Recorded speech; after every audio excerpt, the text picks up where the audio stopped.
भारतीय संविधान में पढ़ा दिए थे ना, भारतीय संविधान को पूरी तरह से पढ़ा दिए थे ना। हाँ, भारतीय संविधान में पढ़े थे ना, कहां तक पढ़ लिए थे भारतीय संविधान में?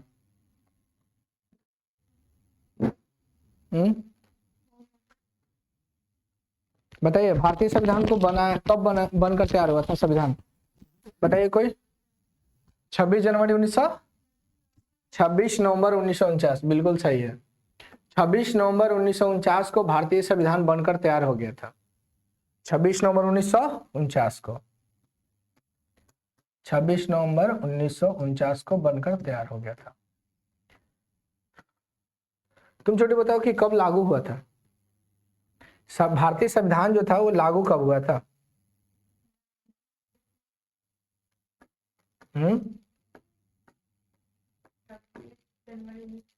26 जनवरी 1950, बिल्कुल सही है। तुम बताओ, संविधान बनकर तैयार कितने दिनों में हो गया था? कितना टाइम लगा था बनने में? बोलिए। हाँ, 2 साल 11 महीना 18 दिन। 2 साल 11 महीना 18 दिन। कितना रुपया लगा था छोटो? बोलो बोलो। 64 लाख रुपया लगा था। 64 लाख रुपया बनने में पूरा पूरी लगा था, है ना। 64 लाख रुपया पूरा पूरी बनने में लगा था। ठीक है, ये तो हम आपको बताए थे। कितने देशों से हमारा संविधान को बनाया गया? कितने देश? 60 देशों। बैठने में दिक्कत हो रहा क्या? यहाँ बैठिए, साइड करके यहाँ बैठिए। कितने देशों से मिलाकर बनाया गया था? कर लो। 60 देशों से मिलाकर बना। क्या आप बता सकते हैं कि भारतीय संविधान 26 जनवरी को ही क्यों लागू किया गया था? 26 जनवरी को ही क्यों लागू किया गया था भारतीय संविधान को?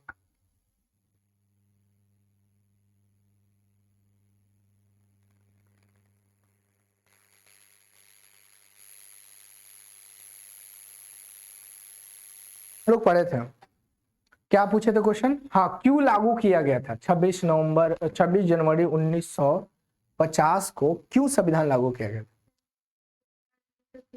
लाहौर अधिवेशन 1929 में पंडित जवाहरलाल नेहरू जी द्वारा कहा गया था कि हम लोग 26 जनवरी 1930 से क्या मनाएंगे? स्वतंत्रता दिवस मनाएंगे। लेकिन भारत जो आजाद हो गया था ना, 15 अगस्त 1947 को भारत आजाद हो गया था। इसलिए हम लोग इस डेट को बचाने के लिए हम लोग संविधान को 26 नवंबर 1949 को बनकर तैयार हो गया था। लेकिन इसको लागू कब किया था? 26 जनवरी 1950 को लागू किया था। संविधान दिवस कब मनाया जाता है? बोलो बच्चा, बोलिए। 26 नवंबर को मनाया जाता है संविधान दिवस। दिक्कत नहीं ना? बोलो। नहीं बोलोगे ना तो फिर ना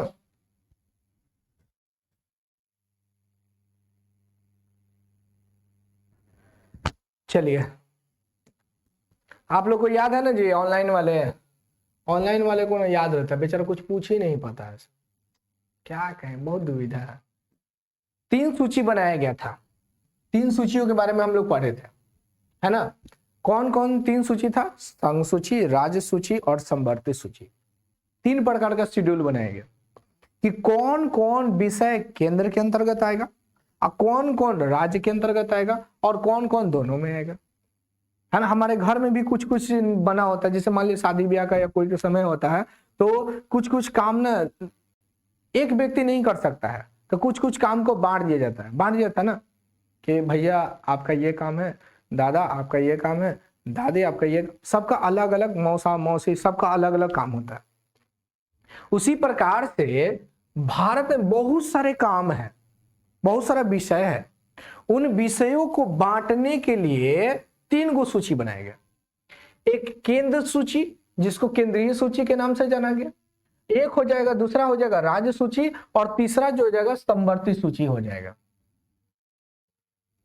ऐसा नहीं, जैसे रक्षा समझते, प्रोटेक्शन, जैसे आर्मी, है ना, बैंकिंग, ये सब किसके अंतर्गत आता है? केंद्र सरकार के अंतर्गत। यानी इस पर कानून बनाने का अधिकार केंद्र सरकार को होता है, प्रधानमंत्री को होता है, संसद का होता है। इसको हम लोग केंद्र सूची के या केंद्रीय सूची के नाम से जानते हैं। क्वेश्चन पूछेगा केंद्र सूची क्या है, केंद्रीय संघ सूची क्या है, तो बोलिएगा वैसा विषय जिस पर कानून बनाने का अधिकार संसद को प्राप्त है। संसद कहाँ है भारत में? नहीं, दिल्ली, दिल्ली है ना जी, अरे दिल्ली का है। हाँ देखो, लेकर सब मालूम रहता है, दिल्ली भारत में है। तो भारत का है एशिया में, ये भी बोल दो। हाँ, राज्य सूची, इस पर कानून बनाने का अधिकार सिर्फ राज्य को होता है, केंद्र इसमें हस्तक्षेप नहीं करेगा, उसे हम लोग राज्य सूची कहेंगे। जैसे कृषि समझते, कृषि एग्रीकल्चर, एग्रीकल्चर पर कानून बनाने का अधिकार किसको प्राप्त है? राज्य सूची को प्राप्त है, मतलब राज्य सूची के अंतर्गत आता है। जैसे पुलिस, पुलिस समझते हैं, पुलिस वो किसका आता है, किसके अंतर्गत? राज्य सूची का। देखिए, दोनों पर कानून बनाने का अधिकार, दोनों को कानून बनाने का अधिकार समवर्ती सूची में होता है। यानी केंद्र भी कानून बना सकता है और राज्य भी बना सकता है, लेकिन सबसे ताकतवर कानून किसका होगा? केंद्र का हो, है ना, ये याद रखिएगा। तो क्वेश्चन पूछा जाएगा कि कितनी सूची है संविधान में? 3 सूची। कौन कौन? संघ सूची, संघ को ही केंद्र कहा जाता है, भारत राज्यों का संघ है, अनुसूची 1 में कहा गया है। दूसरा हो जाएगा राज्य सूची, तीसरा हो जाएगा समवर्ती सूची। Any problem? समझ में? समझ में? बिना बोले बोलो, समझ में? चलिए, डॉक्टर भीमराव अम्बेडकर, लग रहा पहले पढ़ाए थे क्या? डॉक्टर भीमराव अम्बेडकर को भारतीय संविधान का निर्माण में महत्वपूर्ण भूमिका निभाने के कारण इन्हें भारतीय संविधान का पिता कहा गया। संविधान बनाने में सबसे ज्यादा जो योगदान था ना, वो किसका था? डॉक्टर भीमराव अम्बेडकर जी का था, इसलिए इन्हें संविधान का पिता कहा जाता है। इनका चुनाव महाराष्ट्र, बंबई से किया गया।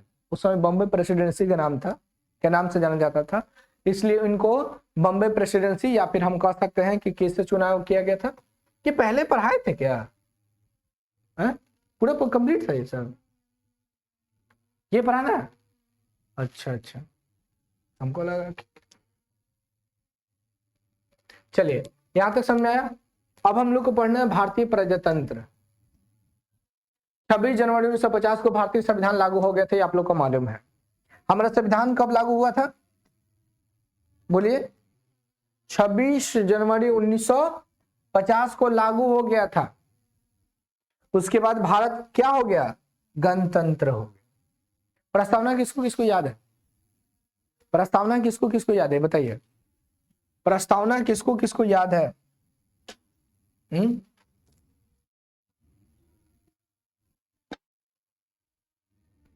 प्रस्तावना किसको किसको याद है? नहीं याद है? कल याद करके आइए आप लोग। हम लोग गणतंत्र हो गए, है ना। 26 जनवरी 1950 को हमारा संविधान बनकर तैयार हो गया, ये हम लोग पढ़े थे। और भारत में प्रथम राष्ट्रपति बनाया गया था किसको? डॉक्टर राजेंद्र प्रसाद जी को। 24 जनवरी 1950 को, 24 जनवरी 1950 को डॉक्टर राजेंद्र प्रसाद जी को क्या बनाया गया? भारत के प्रथम प्रेसिडेंट बनाया गया, यानी राष्ट्रपति बनाया गया। क्वेश्चन पूछा जाएगा भारत के प्रथम राष्ट्रपति कौन थे? बोलिए। डॉक्टर राजेंद्र प्रसाद, इनका चुनाव कब हुआ? 24 जनवरी 1950 को। 24 जनवरी 1900 जनगण मन को कब अपनाया गया? वंदे मातरम, जनगण मन, ये सब को अपनाया गया कब? 24 जनवरी 1950 को ही अपनाया गया। डॉक्टर राजेंद्र प्रसाद को राष्ट्रपति कब बनाया गया? ये 1950 से लेकर ना 1962 तक राष्ट्रपति के रूप में थे। 1962 तक ये राष्ट्रपति के रूप में थे, याद रखिएगा। क्वेश्चन पूछा जाएगा भारत के प्रथम राष्ट्रपति कहां के रहने वाले थे? बिहार के। बिहार जानते? बिहार का भारत चलिए, 24 जनवरी 1950 को डॉक्टर राजेंद्र प्रसाद जी को क्या बनाया गया? क्या बनाया गया? राष्ट्रपति बनाया गया था। 1962 तक ये रहे थे। भारत के प्रथम राष्ट्रपति कौन थे? वर्तमान में कौन है? द्रौपदी मुर्मू जी हैं। भारत के प्रथम महिला राष्ट्रपति कौन थी? प्रतिभा देवी सिंह पाटिल। दूसरी महिला राष्ट्रपति बिहार की पहली मुख्यमंत्री महिला कौन थी? बिहार की पहली महिला मुख्यमंत्री कौन थी? हाँ, राबड़ी देवी, जानते ना। और देखो क्या करा इमरती के साथ अच्छा लगता। अरे लालू यादव की पत्नी, ये बचवा ना, इसको समझदारी है ना, का बोल देता है। चलिए, यहां समझ में आया। इनको चुना गया, जबकि डॉक्टर सर्वपल्ली राधाकृष्णन जी को उपराष्ट्रपति बनाया गया। भारत के प्रथम उपराष्ट्रपति कौन थे? सर्वपल्ली राधाकृष्णन। इन्हीं के जन्मदिन पर क्या मनाते हैं? शिक्षा दिवस। क्या मनाते हैं? शिक्षा दिवस, है ना। क्वेश्चन पूछा जाएगा, बता दीजिएगा इसको, कि क्वेश्चन पूछा जाए कि भारत के प्रथम राष्ट्रपति कौन थे?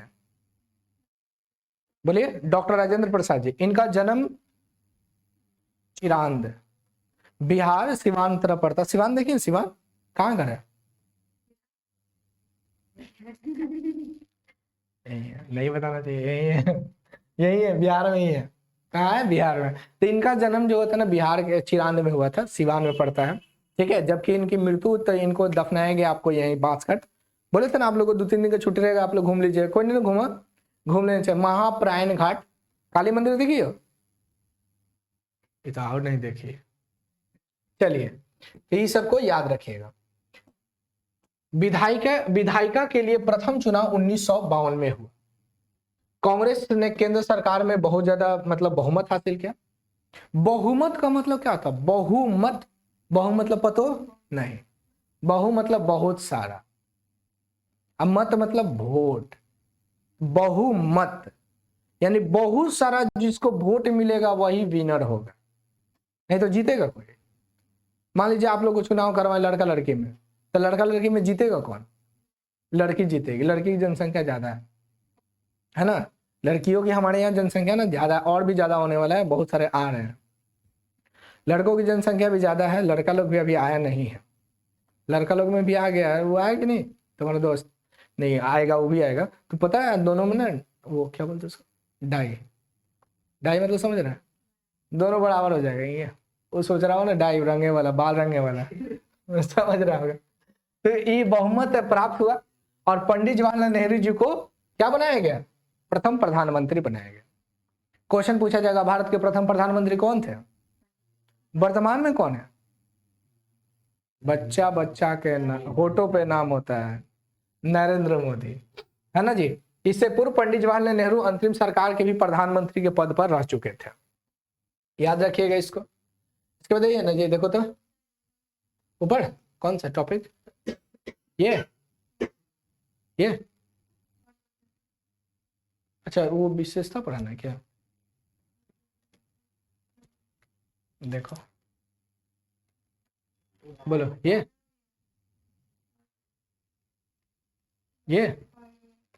चलो, यहां तक समझ में आया? तो यहां तक तो हम लोग पढ़ लिए थे। चलिए आगे देखिए। भारतीय प्रजातंत्र सफलताएं विफलताएं की क्या है? सफलताएं पहले पढ़ेंगे। भारतीय संविधान विश्व का बृहद संविधान है। देखिए पूरे क्वेश्चन पूछा जाएगा, पूरे विश्व का सबसे बड़ा लोकतांत्रिक देश कौन सा है? देश बिहार थोड़ी है, भारत हो जाएगा।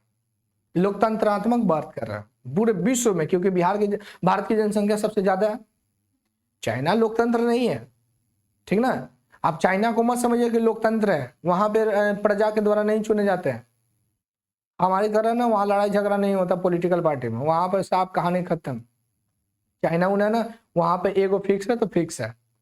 विश्व में सबसे अधिक जनसंख्या है चाइना का, लेकिन विश्व का बृहद संविधान, बृहद जनसंख्या किसका है? लोकतंत्रात्मक में पूछ रहे, भारत का है। विश्व का सबसे बड़ा संविधान किसका है? भारत का होगा। क्वेश्चन पूछा जाएगा कि बताइए विश्व का कौन ऐसा देश है जिसका विस्तृत संविधान है? भारत। विश्व का सबसे बड़ा देश, विश्व का सबसे बड़ा देश कौन सा है? रूस। विश्व का सबसे बड़ा देश कौन सा है? रूस। क्यों रूस रहे हो, बोलो ना, रूस। और सबसे छोटा वेटिकन सिटी, एकदम बहुत छोटा, पता है 400 से 500 लोग रहते हैं वहां बस। सोचिए 400 से 500, लगभग 450 तक रहता है।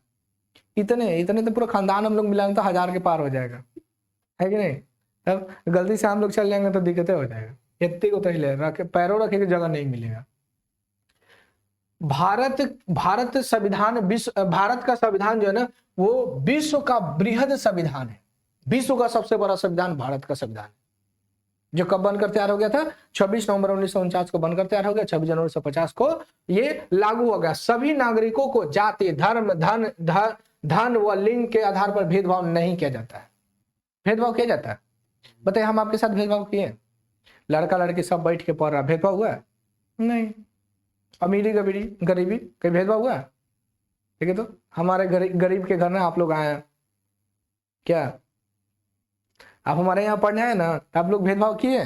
नहीं किए। क्या भेदभाव नहीं ना किए? हाँ, तब आप लोग अमीर हैं, हमारे घर आए पढ़ने के लिए, ठीक है, ऐसे ऐसे ही होना चाहिए। तो भेदभाव होता है जाति के आधार पर, कोई भी जाति, ई जाति, ऊ जाति, ई जाति, ऐसे भेदभाव होता है? अब भोजपुरी गायक को छोड़ के, भोजपुरी गायक वाले को छोड़ के वो सब भेदभाव करता है, देख तो गाना निकाल देता है ई जाति ऊ जाति पर, तो वो सब को छोड़ के हम लोग भेदभाव करते हैं। लड़का लड़की में भेदभाव, धन दौलत पे भेदभाव होता है, अमीरी गरीबी में भेदभाव होता है, गोरे काले पे भेदभाव होता है? बताइए, अगर ऐसा रहता तो फिर हमको ना कहीं रहना पड़ता अलग से, क्या है ना। आप लोग कहते हैं सर काले नहीं जाएंगे पढ़े, ऐसा होता है? नहीं होता है कि नहीं। तो भेदभाव नहीं होता। अनेक वर्षों से भारत में नियमित रूप से चुनाव आयोजित होते रहे। नागरिकों सरकार के चलाने हेतु तो अपने पसंदीदा प्रतिनिधियों को चुनाव करते हैं। हम लोग अपनी पसंद से वोटिंग करते हैं, कोई दबाव होता है? अरे जिसको मन है वोट दीजिए, जो जीतेगा वो क्या होगा, देश को चलाएगा। अभी वर्तमान में सत्ता में कौन है? बीजेपी, भारतीय जनता पार्टी, जिसको बोलते हैं किसको? नरेंद्र मोदी। तो उनको वोट सब जनता पसंद किया तो वो बने हुए हैं। कांग्रेस को पसंद करेगा तो कांग्रेस बनेगा, क्या। तो हम जिसको मतलब नागरिक को चलाने के लिए हम लोग अपने पसंद से चुनाव करते हैं, प्रतिनिधित्व को चुनते हैं। आपको पसंद होगा तभी ना।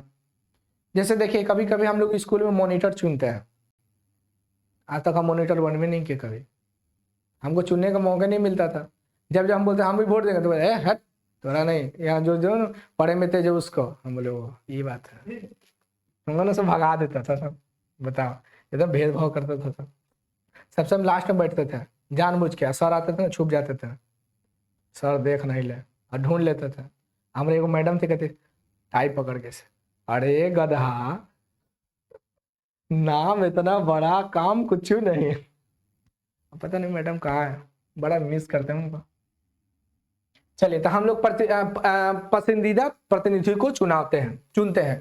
साथ ही उत्तम प्रशासन न दे पाने पर उनको क्या करते हैं? हटा भी देते हैं। आपको मन है तो चुनिए, आपको मन है तो हटा भी सकते है ना। आंदोलन होने लगेगा तो हट जाएगा, कहानी खत्म हो जाएगा। बहुत ज्यादा उसका सीट गिर जाएगा तो क्या होगा? उसको हटना पड़ेगा, यानी चुनाव से बाहर भी हो जाएगा। जैसे मान लीजिए आप दोनों चुनाव लड़े, आप दोनों में से कोई एक ही जीत सकता है, दोनों कभी जीत सकता है? पॉसिबल है? हार जीत में कभी एक ही पार्टी जीत सकता है, दो पार्टी कभी जीत सकता है क्या? ये कभी पॉसिबल है क्या कि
चलिए, यहां तक हम लोग पढ़े ना जी। तो ये भारतीय प्रजातंत्र हम लोग क्या करते हैं कि मतलब अपने अनुसार चुनाव हुआ, जो जीता उसको हम लोग सरकार चलाने के लिए न्योता दिए कि आप आके सरकार चलाइए, आप देश को संभालिए। और जो हार जाता है वो तो क्या होता है, हार जाता है, उसका विरोधी बनता है। देखिए दो प्रकार के होता है, एक पक्ष होता है, एक विपक्ष होता है ना। एक पक्ष और विपक्ष। पक्ष का मतलब जो जीता है उसको पक्ष वाले कहेंगे और जो हार गया उसे विपक्ष कहेंगे। पक्ष विपक्ष का काम होता है उस सही गलत चीजों को पक्ष को बताना। जैसे मान लीजिए हम चुन कर आए हैं, नहीं रहने दीजिए, आप लोग चुन कर आए हैं, आप लोग जीत गए हैं, हम हारे हुए पार्टी हैं, हम आपको बताएंगे कि आप ये काम कर रहे हैं तो इसके बारे में बताइए, कि लोगों को बताइए, जनता को बताइए। ये सब जैसे देखते हैं ना बीजेपी कांग्रेस होता है, हमेशा लड़ाई झगड़ा होते रहता है, क्या तो ये होता है। भारतीय प्रजातंत्र अत्यंत लचीला, इन लोगों में आकांक्षाओं के अनुरूप परिवर्तन किया जा सकता है। स्वतंत्रता के पश्चात भाषाई आधार पर राज्यों का पुनर्गठन संपन्न हुआ। जब भारत आजाद हुआ ना तो भाषाई आधार पर राज्यों का गठन किया गया। पहला ऐसा राज्य कौन सा था जिसका गठन किया गया था भाषाई आधार पर? कब किया गया था बताइए?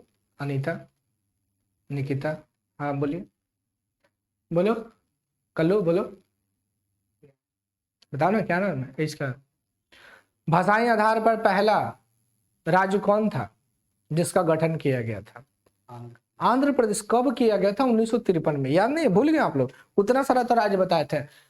भाषाई आधार पर राज्यों का गठन होना स्टार्ट हुआ, लेकिन वे राज्य जहां पर आदिवासी जनता बहुल थी, जनसंख्या के आधार पर पुनर्गठन हुए। पंजाब, आंध्र प्रदेश, महाराष्ट्र और गुजरात का निर्माण या बोली जाने वाली भाषाओं के आधार पर किया गया, जबकि मेघालय, मणिपुर, नागालैंड आदि राज्यों का जनसंख्या के आधार पर किया गया।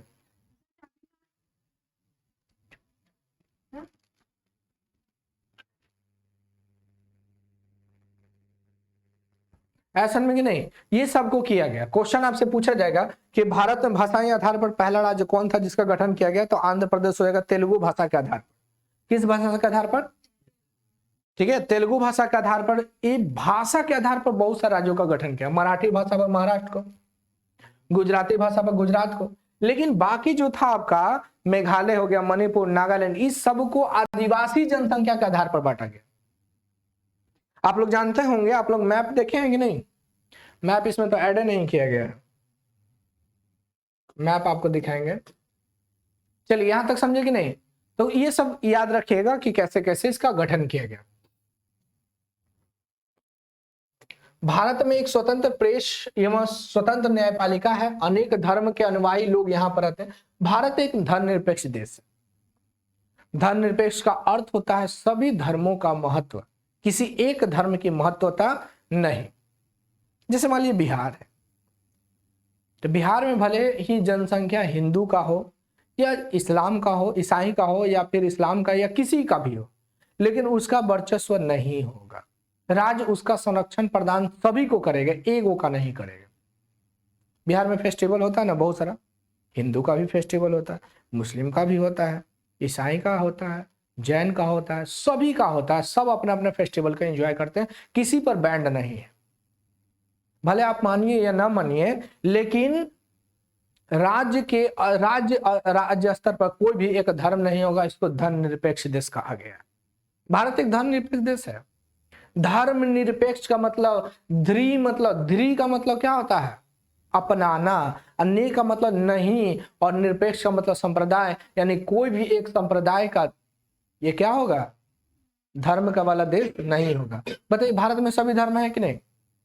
सभी धर्म का बोलबाला है, अपना अपना सब धर्म का प्रचार प्रसार करते हैं, अपने अपने धर्म की पूजा पाठ करते हैं, किसी के ऊपर रुकावट नहीं है। आप हिंदू धर्म के मानिए, इस्लाम धर्म को मानिए, आपको बोला जाता है कि मंदिर में नहीं जा सकते?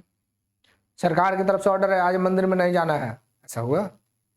मस्जिद में नहीं जाना है। बिहार हिंदू राष्ट्र है, ऐसा बोला गया? नहीं। मुस्लिम राष्ट्र है, बोला गया? ईसाई राष्ट्र है, बोला गया? नहीं। सभी धर्मों का अपना अपना क्या है? स्थान है। सभी का महत्व है, किसी एक का नहीं। इसको बोला गया धर्मनिरपेक्ष। न्याय, स्वतंत्र न्यायपालिका की स्थापना, कोर्ट की स्थापना। कोर्ट किसी का नहीं सुनता है, सरकार के अंडर में नहीं, तो स्वतंत्र है। प्रेस स्वतंत्र है। आर्टिकल 19 में कहा गया प्रेस स्वतंत्र है। प्रेस समझते मीडिया। देखते हैं कुछ क्राइम कीजिएगा, बोलिए, बोलबे कीजिए, आप घुसेड़ देगा मुंह में, कहेगा बोलिए, नहीं बोलते। मीडिया वाला घर घर मीडिया हो गया आपका, स्वतंत्र है, कोई उसको रोक नहीं सकता है, कोई उसे जीत नहीं सकता, इसलिए क्योंकि संविधान में ही कहा गया ये स्वतंत्र है। कोई मीडिया वाला को देखिए कहीं चल जाता है, देखते हैं कहीं भी एकदम गोली चलते रहेगा एकदम ऐसे, देखिए देखिए चल रहा है नहीं देखते हैं। कोरोना काल में देखे थे पूरा एकदम मास्क पहन के, तब उसके बाद तब थी मीडिया वाला प्रचार, मतलब जो भी अपना किया था, काम किया था। तो ये लोग स्वतंत्र, हम लोग स्वतंत्र हैं क्या? हम लोग भी स्वतंत्र हैं, लेकिन कभी कभी हमारे ऊपर भी बैंड लगता है। जैसे कोरोना काल में देखे थे, घर से निकलना था, आप घर से निकलती थी नहीं, लड़का लोग निकलता था, घरे आता था तो कहता था बाप इन्हें लग गया, उन्हें लग गया, ऐसे ऐसे करता था। क्या जी, उसको तो मार के बेल फोड़ दिया था, कोरा था। लेकिन मम्मी पूछी ना क्या हुआ, तो बोला कि पान खा के कोई थूक दिया था उसको ना सर फट गया था, है कि नहीं? तो हम लोग क्या है जी, स्वतंत्र हैं। आर्टिकल 19 कहता है ना कि आप किसी भी राज्य में, भारत के किसी भी कोने में घूम सकते हैं, बस सकते हैं, रह सकते हैं। अब देखिए हम लोग कहीं ना कहीं से आए हुए हैं, आके यहाँ बसे हुए हैं परमानेंटली, कोई परमानेंटली पटना का होगा, लेकिन बहुत सारा आके बसे हुए, अब बस सकते हैं। 370 जब लागू था ना जम्मू कश्मीर में, तो वहां पर जमीन लेने का, रहने का ये सब नहीं था, लेकिन अब मोदी जी उसको भी खत्म कर दिया। अब जाके जमीन वमीन खरीद सकते हैं, रह सकते हैं, बस सकते हैं, शादी कर सकते हैं, ऐसा में नहीं है, जा खरीद लेना सियाचिन पूरा तुम, ठीक ना, आराम से रहना वहीं पे। तो 370 ये था, जम्मू कश्मीर में लागू था। अब नहीं है, अब खत्म हो गया, तो आप जाके बस सकते हैं, नंबर आइए, घर बिल्डिंग बना लीजिए, बड़का को बिल्डिंग। भारतीय प्रजातंत्र के कुछ अपवादों को छोड़कर एक सफलतम व्यवस्था माना जाता है। सबसे प्रमुख समस्या है चुनाव जीतने में धन बल का प्रयोग। उम्मीदवार चुनाव के समय अपने धन बल रोब दिखाते हुए प्रतीत होते हैं, इसमें स्वस्थ परंपराएं कहा नहीं जा सकता। देखिए चुनाव उनाव होता है तो देखते हैं बाहुबली की तरह सब रहता है, एकदम मार मुर्गा पुलाव एकदम पूरा खिले रहता है, मार मुर्गा भात एकदम, मटन भात एकदम पूरा खिलाता, पूरा पैसा उसा पूरा खर्च करता, वोटे पैसे पर खरीद लेता है लोगों को। ऐसे लोग देश को नहीं चला सकता, क्योंकि वो तो बाहुबल हो जाएगा ना, बाहुबली हो जाएगा। वो क्या कहेगा, हम तो वोट दे के तुमको पैसा दे के खरीद लिए, अब उसके पास तुम जाओगे तो कहेगा निकल यहाँ से साइड हो, कोई काम नहीं होगा। देश का विकास ऐसा हो सकता है? तो ये सब हमारे अपवाद में आ जाते हैं। देखिएगा बहुत सारा ये सब जीत हो जाता है तो क्या करता है, एकदम मार एकदम एक से एक गाड़ी खरीदता है, बॉडीगार्ड रखता है, एक से एक वीआईपी बन जाता है, एकदम एकदम पाकिस्तान घूमने चल जाएगा, नेपाल चल जाएगा, भूटान चल जाएगा, अमेरिका चल जाएगा, सब एकदम पूरा पैसा वाला हो जाता है कि नहीं? पता नहीं लोग पैसा कहाँ से आ जाता है कि नहीं? जबकि संविधान में तो भाई कहा गया कि सभी को, आपको क्या करना है, सभी लोगों को बनना है, जिसको माने, जिसको जनता चुन लिया उसको बनना। लेकिन ये लोग ना बहुत ज्यादा एटीट्यूड में हो जाता है, मतलब पैसा वाला। बीजेपी के तो बहुत सारे लोग ना करोड़ों संपत्ति वाला है, करोड़ों की संपत्ति वाले हैं, और हम सब कोई पति लायक नहीं है ना, चाहे पत्ती लायक भी नहीं है। भ्रष्टाचार को जन्म दे देती है, भ्रष्टाचार है कि नहीं बताइए? तो हर चीज व्यवस्था सरकार कर देती है, हमारे यहाँ पहुंच ही नहीं पाता। सरकारी स्कूल में एक से एक वीआईपी मतलब अच्छा खासा खाना पीना मिलता है, पंखा उंखा का व्यवस्था होता है, झाड़ू मारने वाले रहती है। ये सब जाइएगा ना सरकारी में नहीं कम मिलता है, बच्चे सब अपने से झाड़ू मार लेता है। हाँ ठीक ना, हम भी जाते हैं तो हमको मालूम ना है, ठीक है? क्या सनमय, ये ऐसे देखने के लिए मिलता है, ठीक है? तो ये हमारे ये भ्रष्टाचार को जन्म देता है, बाहुबल हो जाता है, अब रंगदारी करने लगेगा, बोलेगा हमारे चच्चा विधायक है बोले लगता है क्या दे, दूर कर रिलेशनों में रहेगा ना तो क्या बोलेगा, अरे उनका चच्चा चच्चा, ऐसे ये भ्रष्टाचार हो जाता है। लोग लोगों के ऊपर यहाँ देखो ना, किल कब आ रहा, रुको ये बिल्डिंग कब आ रहा ना, किल कबाड़ने के लिए भेज देंगे, है ना? भ्रष्टाचार को जन्म दे दिया, जिसके कारण से हमारा देश का विकास हो सकता है। हमारे देश में पता है क्या होता है, अन्य देशों में जब कोई चीज पुरानी हो जाती है ना, तब हमारे देश में लागू होता है और हम लोग कहते हैं न्यू टेक्नोलॉजी है। पता है 5G कहीं लॉन्च हो गया, कहीं बहुत पहले ही, अब भारत में 1 अक्टूबर 2022 को लागू हुआ, अक्टूबर में 2022 में है। कहते हैं अभी पूरा 5G आई हुआ भी नहीं है पूरा भारत में, आने में कम से कम 2024 तक चल जाएगा, 1 साल से ज्यादा लग जाएगा ना जी पूरे गांव तक पहुंचने में। हम लोग क्या कहें, न्यू टेक्नोलॉजी आया, ऐसे कहेंगे ना।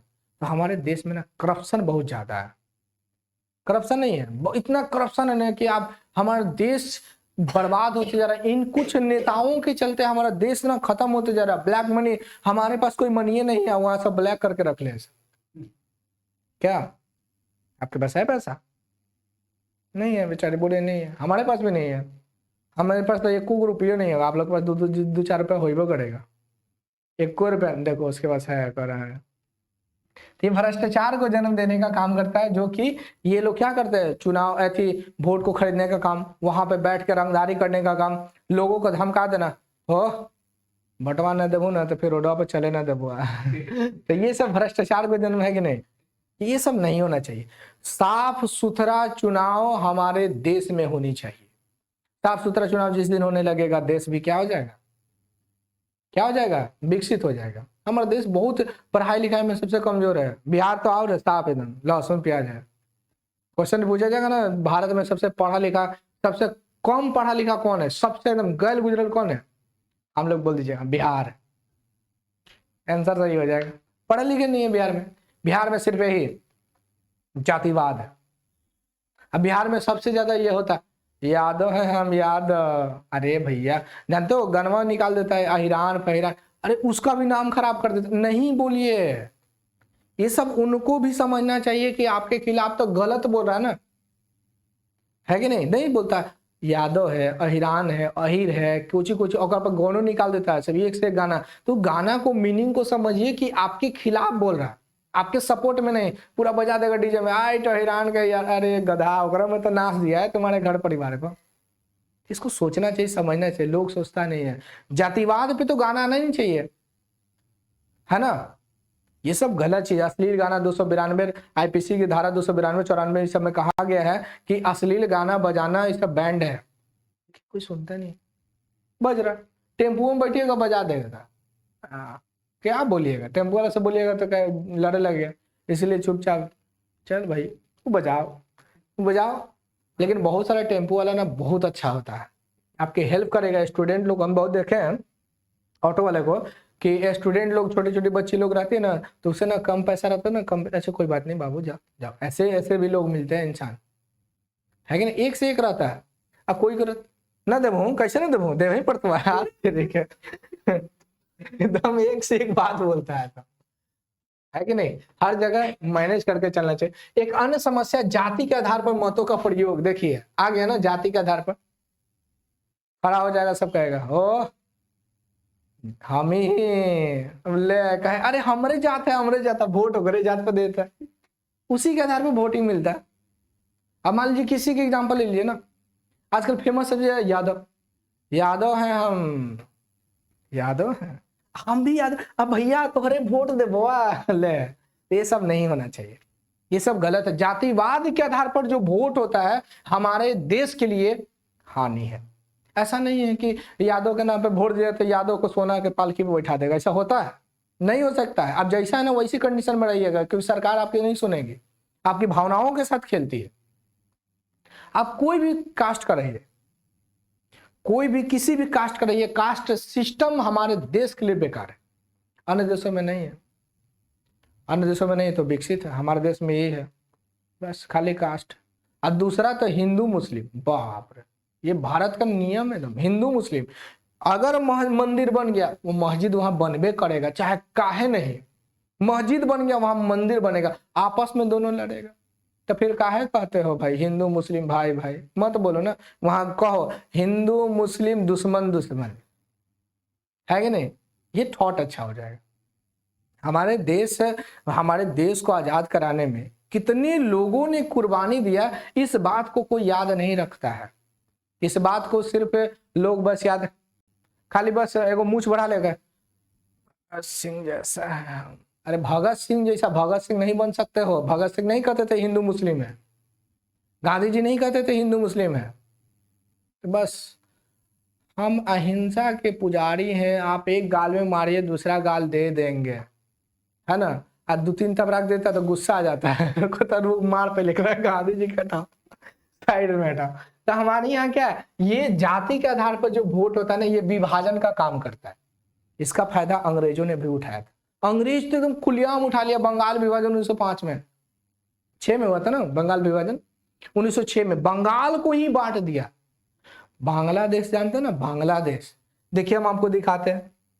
मैप नहीं लगा यार, मैप हमको ना आजकल टाइम मिल नहीं रहा है, आजकल हम बहुत बिजी हो गए क्योंकि ये सब 12th वाले को, मैट्रिक वाले के एग्जाम है। अब सोचते हैं कि सबको एग्जाम दिवा देते हैं अच्छी तरह से पहले, उसके बाद हम कोई वर्क करेंगे।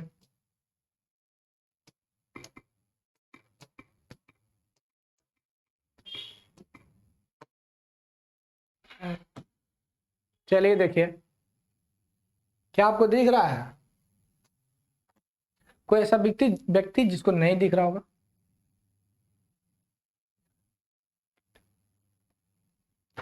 ये देखिए हमारा भारत, ये हमारा प्यारा भारत। इसी भारत को बचाने के लिए कितने लोगों ने कुर्बानी दे दी। आज जरूरत पड़ेगा तो हम लोग भी दे देंगे। अच्छा बताओ, इनमें से कौन कौन देश को कुर्बानी देने के लिए, देश को बचाने के लिए तलवार से जाएगा युद्ध करने? कौन कौन बॉर्डर में तलवार लेके खड़ा रहेगा देश को बचाने के लिए? बताओ। कोई नहीं। तलवार लेकर कौन कौन देश के बॉर्डर पर जाएगा देश को बचाने के लिए? कोई नहीं। कम से कम तुम लोग। क्यों तुम जाओगे? अरे अभी ना मॉडर्न युग है, तलवार से काम नहीं चलेगा, गोली बारूद लेके जाना पड़ेगा। उधर से बम और बारूद लेके रहेगा और आप तलवार लेके जाइएगा तो दिक्कत हो जाएगा ना। हम लोग ना खैर तलवार से भी मार देंगे तो फट जाएगा क्या, हम लोग आन बान शान वाले हैं क्या। चलिए तो ये देखिए, आपको बांग्लादेश आपको दिख रहा है, थोड़ा सा इसको समझिएगा। ये आपको बांग्लादेश है, ये बांग्लादेश हम बना दिए। लॉर्ड कर्जन के समय में 1906 में बंगाल विभाजन हुआ था। कर्जन के समय, लॉर्ड कर्जन के समय बंगाल विभाजन। और तो बंगाल विभाजन कैसे हुआ था? हिंदू मुस्लिम को अलग कर दिया गया।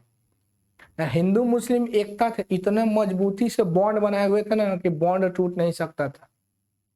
अंग्रेज सब कहा तोड़े कैसे, तो आइडिया दिया गया कि हिंदू के मंदिर में गाय के मांस फेंक दो, अब मस्जिद में फेंक दो सुअर, नाम लगा दो कि वो फेंका है, दोनों आपस में लड़ जाएंगे। लड़ जाएगा कि नहीं?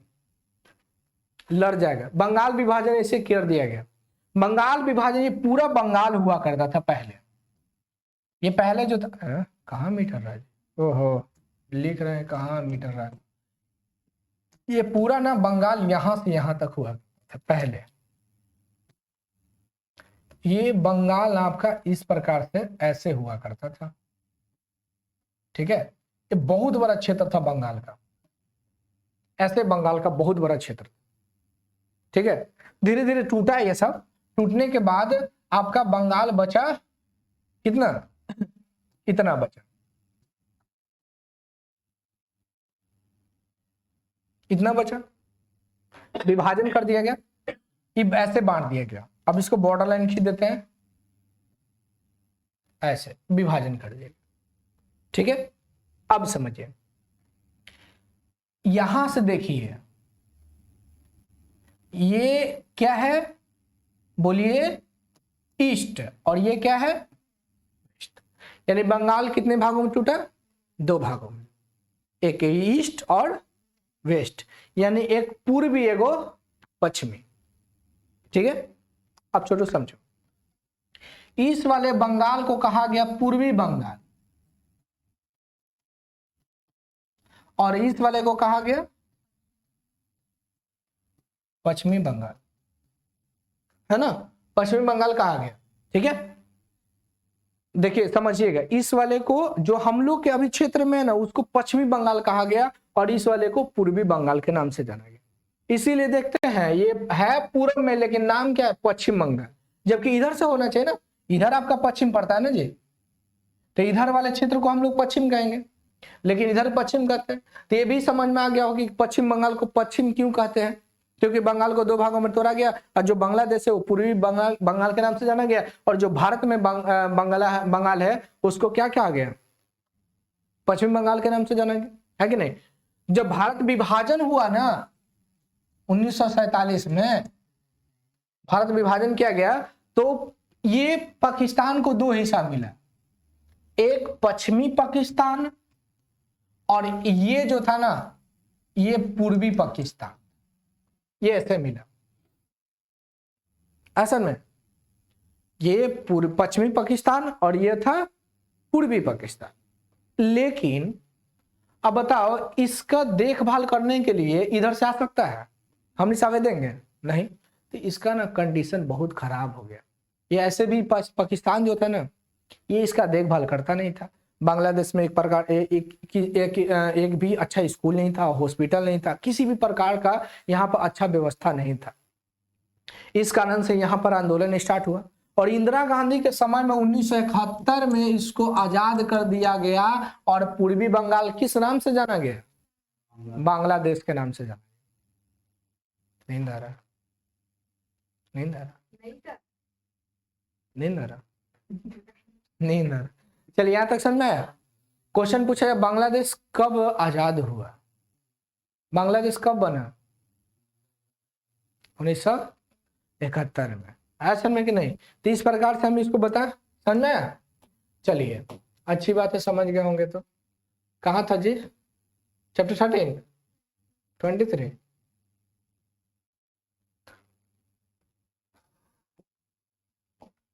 तो इस प्रकार से हम यहाँ देखें ना जी, कहाँ था, यहीं पे पढ़ा थे ना।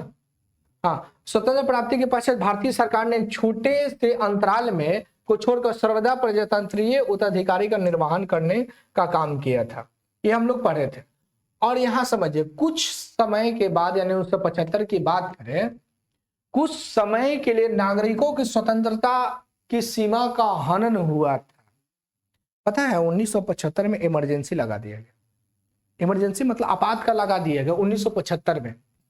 हम लोग को स्वतंत्रता मिला हुआ नागरिकों को, आप कहीं भी जा सकते हैं, बस सकते हैं, घूम सकते हैं, आसानी से शिक्षा ले सकते हैं, है ना, भोजन भी प्राप्त कर सकते हैं, राज्य सरकार आपको भोजन भी प्राप्त कराए, निःशुल्क सेवा, है ना, यानी ये सब। लेकिन 1975 में हमारी स्वतंत्रता का हनन हुआ था, इमरजेंसी लगा दिया गया था। जैसे कैसे था अभी 2020 में कोरोना में, कोई भी भाई और बहनों घर से नहीं निकलेगा, जो घर से निकलेगा उसको कोरोना हो जाएगा, है कि नहीं। कोई निकल रहा था डरे, नहीं निकलता। लेकिन उस समय 1975 में इंदिरा गांधी के समय में आपातकाल इमरजेंसी लगा दिया गया था। ऐसा तत्कालीन सरकार द्वारा आपातकाल की घोषणा के पश्चात हुआ था। 2 वर्ष पश्चात 1977 के चुनाव में इस सरकार को सत्ता से बेदखल कर दिया गया था, इमरजेंसी लगा दिया गया था। और 2 साल के बाद जब चुनाव हुआ ना, तो ये जो सरकार इमरजेंसी लगाई थी उसको हटना पड़ा था। बहुत ही बेकार इमरजेंसी 1975 का था, आपातकाल बहुत ही बेकार था। जितने भी बड़े बड़े नेता थे ना जो आंदोलनकारी थे, आंदोलन कर रहे थे, उस सबको जेल में उठा के डाल दिया गया। कोई सोया हुआ है, कट कट कट कट उठाया लेके चल गया, ले ये पता नहीं चला कहाँ ले जा रहा हो भैया, सुतल है मालूम चला गया। कोई धोती गमछा लपेट के सोया, उठाया लेके चल गया, जेल में बंद कर दिया। अब बता, है कि नहीं। तो इस प्रकार से इसे किया गया था, तो हमारा ये अधिकार का हनन हुआ कि नहीं। अब बताइए, आप पढ़ रहे हैं, आप लोग स्वतंत्रता आपको मिला है कि आप बैठ के पढ़ सकते हैं, कोई आपको डिस्टर्ब नहीं करेगा। कोई आया यहीं पे गाना बजावे लगा, हम लोग डिस्टर्ब हो जाएंगे नहीं। हम लोग को ना ये कहा गया स्वतंत्र स्वस्थ नींद चाहिए। स्वस्थ नींद मतलब समझ रहे हैं, एकदम आप जो रात में सो रहे हैं ना, कोई डिस्टर्ब नहीं कर, आराम से सोइए। इसलिए रात सोने के लिए बना है, दिन आपको पढ़ने के लिए।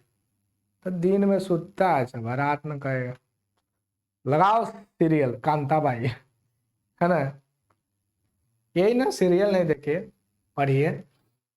इस सरकार को क्या किया गया, बेदखल कर दिया गया।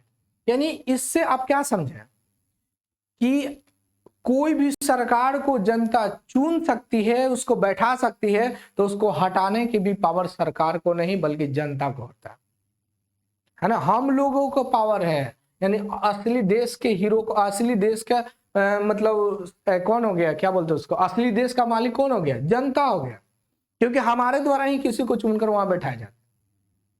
ठीक है, इसके बाद ये छोटी समझ में आ रहा है निकिता, अंजलि समझ में आ रहा, तुम तीनों को कोई दिक्कत नहीं ना है, आप दोनों को, तुमको बाल उल ठीक करेगा ना, बाल कैसे रख लिया, काटो उसको, छोटा करो, टकला हो जाओ, ठंडा के तो दिन है। भारत में विदेश नीति, स्वतंत्रता प्राप्ति के पश्चात भारत के एक पड़ोसी देशों से अच्छे संबंध निर्वहन अति आवश्यक। आप बताइए, आप कहीं नए नए बस रहे हैं, मान लीजिए कि आपका घर मान लीजिए कि पटना में, ठीक है, लेकिन आप कहीं दूसरी जगह घर लिए नए नए, ठीक है, नए नए कहीं भी घर लिए, अब पड़ोसियों से अच्छा संबंध नहीं बनाइएगा तब फिर दिक्कत है कि नहीं। अब उसके जैसा नहीं, नए नए घर लिए हो, नला होने पाइप लगा हुआ हो, झाड़ू होने वाला, तो ऐसे लड़े लगेगा सब। इसलिए पड़ोसियों से अच्छा संबंध बना के रखना चाहिए, अच्छा नीति बना के रहना चाहिए, फैमिली की तरह व्यवहार करना चाहिए। अबे ना कभी मुसीबत पड़ेगा ना तो आपको ना क्या होगा, मदद भी मिलेगा। अपने पड़ोसी में लड़ देता है, यहाँ का नियम देखते हैं हम, बिहार का नियम है, अपने कोई लड़े नहीं लड़े, पड़ोसी पड़ोसी में लड़ लेगा, ये नहीं जानेगा हमारा हित है कि गोतिया है, लड़ लो। पड़ोसी पड़ोसी में लड़ाई होता है ना, एकदम फिक्स है। कहा था हमारे सूर्यमुखी तोरा ये काय फुलाई तो हमारा लड़ाई हो गया ये तो ऐसे ना हमारे यहाँ ना चलते ही रहता है, नाली के लिए लड़ाई हो गया, कभी तार चला गया, कभी बउआ चला गया, कभी मुर्गी चला गया, इसके लिए लड़ाई लड़ लेता है लोग। हमारे ना हम गांव में ना मुर्गी पाले हुए थे, हमारा मुर्गी जानते हो क्या हुआ कि मेरा ना घर मतलब ऐसी टाइप से था, ये जंगल टाइप से, मतलब गाँव में था ना घर, तो हमारे मुर्गी हमारे पास रहती थी, अंडवा देवे ना खेतवा में चल जाती थी। अब खेतवा वाला ना डेली बैठा रहता था, है ना, हम लोग सोचते रहते थे यार ये काहे बैठा रहता है, और डेली अंडवा लेके जाए, हम कहे मन मुर्गी अंडवा देती तो वो कहा जाता है, उसके लिए लड़ाई हो गया, बताओ है कि नहीं।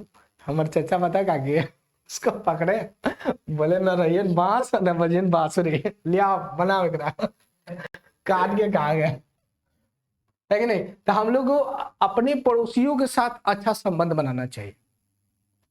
हमारा जितने भी पड़ोसी देश है, पाकिस्तान है, नेपाल है, भूटान है, म्यांमार है, बांग्लादेश है, श्रीलंका है, मालदीव है, इंडोनेशिया है, उन सब के साथ हम लोग अच्छा संबंध बना के रखेंगे नहीं। अरे ये लोग के साथ अच्छा संबंध बना या ना बना, हम लोग तो छोटे हैं, लेकिन छोटा है कमजोर है इसका मतलब थोड़ी है कि आप उसको दबा के रखेंगे, नहीं नहीं, कोई आज के डेट में छोटा बड़ा है, सब इक्वल है, सब किसी न किसी से काम पड़ सकता है। आप बाहुबली हैं, मोटा सोटा है, पूरा एकदम लड़ाई करने के हैं, अब मालूम चला कि ले 10 को घेर लिया था, कहानी है खत्म, आप तलवार लेके जो बोले उसको निहाल, उधर से गोली से मारेगा ठाए, है कि नहीं। इसलिए पड़ोसियों के साथ अच्छा संबंध, अच्छे रिलेशन में रहना चाहिए। भारत भी वही काम करता है। आज देख रहे हैं पाकिस्तान का बुरा हाल हो गया है, बहुत स्थिति खराब है वहां। आटा पता है, आटा के लिए ना बहुत लाइन लगाना पड़ रहा है, एकदम लंबा लंबा लाइन लगाना पड़ रहा। हमने ये आटा रखल है, कोई भी अगर रोटी जाइए ना किचन में है, बना लीजिए, हमरो खिला दीजिएगा। अब वहां पे ही ना है, वहां पर कोई गेस्ट आ जाएगा तो अरे बाप कहाँ से आ गए, अरे अभी आटा ना है हमारा भैया, है कि नहीं। वहां पे ना 700 रुपये किलो चिकन मिल रहा था, हमने यहाँ 150 रुपये। जान पहचान है तो 150 रुपये ना ले बोझा, अरे मजाक न करते लो, अल्लाह है कि नहीं। हमने यहाँ 140 रुपये में मिल जाता है, 150 रुपये सस्ता मिल जाता है क्या।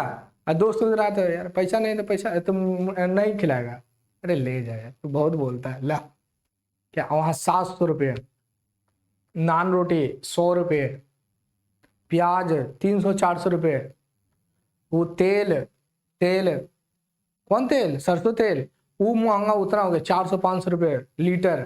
हमने यहाँ तेल आता है तो मार, मुर्गा बनेगा तो हमारे यहाँ नहीं, हम लोग नॉनवेज नहीं खाते, मुर्गा उर्गा बनता है तो आधा किलो तेल डाल देगा, कहेगा तेल कम है जी, आओ डालो। सोचिए वहां पे बताओ, वो सोचता होगा तेल खा के मुर्गा का समझ में नहीं आ रहा है कि नहीं। तो वहां पे तो अब उसको मुसीबत पड़ा है तो किससे भीख मांगेगा? भारत से, है कि नहीं? भीख मांगने की स्थिति क्यों पड़ा तुमको? तुम अच्छे से रहो ना, अच्छे से। इसलिए जब हम लोग आजाद हुए ना तो सभी से हम लोग अच्छे संबंध बना के रखे। और नेपाल कभी कभी चाइना के बहकाव में आके फुदकने लगता है। इसको पता नहीं है गधों को कि नेपाल में बहू बेटी का रिलेशन हम लोग में है। बहू बेटी मतलब समझ रहे ना? अरे हमनी के बिहार के शादी नेपाल में होता है, नेपाल के शादी बिहार में होता है। ऐसा संबंध है वहां के नागरिकों के साथ। कोई कोई सरकार आता है घूस खिला देता है तो कहता ना हम नहीं रहेंगे, ऐसे है वैसे, हमारा क्षेत्र ऐसे बोलता है। भारत जिस दिन चाह लेगा ना पड़ोसियों को एक बार में समझा देगा, लेकिन भारत ऐसा नहीं करता है। भारत हमारे यहाँ अतिथि देवो भव है। हमारे घर में कोई गेस्ट आ जाता है तो हम लोग उसको बोलते हैं खाइए, चाय पानी पहले पिलाइए, खाना पीना खिला उला के तब भेजते हैं, है कि नहीं? तब हम लोग के यहाँ ऐसे पड़ोसियों के साथ। लेकिन पाकिस्तान ना गधा है, उसको समझाना बेकार है। गधे को कितना समझाओ, कोई फर्क पड़ेगा? भैंस का के बीन बजाने से कोई फर्क पड़ेगा? थोड़ी नागिन के लिए डांस करने लगेगी क्या है? उसको समझ में नहीं आता। ये कहा ये क्या? ये ना। चलिए तो हम यहां देखें स्वतंत्र विदेश नीति बनाई। यह नीति भारत और अन्य पड़ोसी देशों के बीच शांति और भाईचारा का सिद्धांत। हम लोग सभी पड़ोसियों से मिलकर आते हैं। हमारे देश में, हमारे देश का जो भारत जो है, हम लोग क्या सभी देशों के साथ शांति समझौता बनाकर रखते हैं, भाईचारा की भाव रखते हैं। अरे नेपाल इतना जो फुदकता है, नेपाल भारत अगर सब चीज सप्लाई को बंद कर देना तो नेपाल ना कहीं का नहीं रहेगा। हम लोग कच्चे तेल मंगवाते हैं और पता है किसको देते हैं? नेपाल को देते हैं कि जाओ तुम रिफाइन कराओ, वो हमसे महंगा बेचता है। जबकि ये कलकत्ता भी दिखा ना, बंगाल, यहीं से कोई विदेश से आएगा और यहीं से बिहार होते हुए वो चल जाता है नेपाल, पश्चिम बंगाल होते हुए वहां नेपाल चल जाएगा, वहां पर चल जाता। अब बता भारत बंद कर देगा तो भूखे मर जाएगा कि नहीं? बताइए। लड़ना उससे चाहिए जिसकी सीमा नहीं लगता है। अब बताइए, आपके हमारे खेत से तुम्हारा घर का रास्ता है, एक एक गो रास्ता है, तो तुम हमसे लड़ाई करोगे तो हम कहेंगे ना चल ठीक हो, कल से बाउंड्री मार देते हैं। जाओगे कैसे? समझ में नहीं करता। पाकिस्तान इतना फुदुर फुदुर करता है, गधे को मालूम नहीं है कि बाप बाप होता है। लेकिन उसको समझना चाहिए कि नहीं, किसी भी देश के साथ ये हम नहीं कर सकते हैं। आप लड़िए उससे जो आपके मुकाबला में है। हम लोग तो बहुत आगे हैं, पाकिस्तानियों से तो लाखों गुना आगे। क्या जी, तुम तीनों को ना वहीं शादी कराएंगे, काबुल कंधार हैरात ना सब दहेज में लेके आएंगे। भारत का एक जानते होंगे आप लोग, भारत पहला विदेशी शादी हुआ था चंद्रगुप्त मौर्य के साथ। चंद्रगुप्त मौर्य आप लोग जानते हैं, काबुल कंधार हैरात दहेज में ले लिया था, फिर भी इसको पता नहीं चलता। बांग्लादेश को हम लोग आजाद करवा दे, फिर भी पाकिस्तानियों को पता नहीं चलता। इसका आरंभ भारत के प्रथम प्रधानमंत्री पंडित जवाहरलाल नेहरू से हुआ था। भारत के प्रथम प्रधानमंत्री जो थे पंडित जवाहरलाल नेहरू, इन्हीं से हो गया था कि हम लोग सभी देशों के साथ क्या करेंगे, शांति समझौता और भाईचारा की भाव रखेंगे। ऐसे भी कहते हैं हम लोग भाई भाई हैं हम लोग, है कि नहीं? मतलब युद्ध क्यों करें? युद्ध करने की जरूरत नहीं है, शांति से समझा सकते हैं। क्या गुट निरपेक्ष निशस्त्रीकरण और शांतिपूर्ण संयोजन जैसे नीति भारत ने अपनाया है। गुट निरपेक्ष से गुट में हम शामिल नहीं होंगे, ना हम इधर के ना उधर के, हम अपना स्वतंत्र है, अपना फैसला ले सकते हैं। तो ये था भारत के विदेश नीति। ठीक है, यहां तक समझ में आया? यहां तक समझ में आया? बोलिए।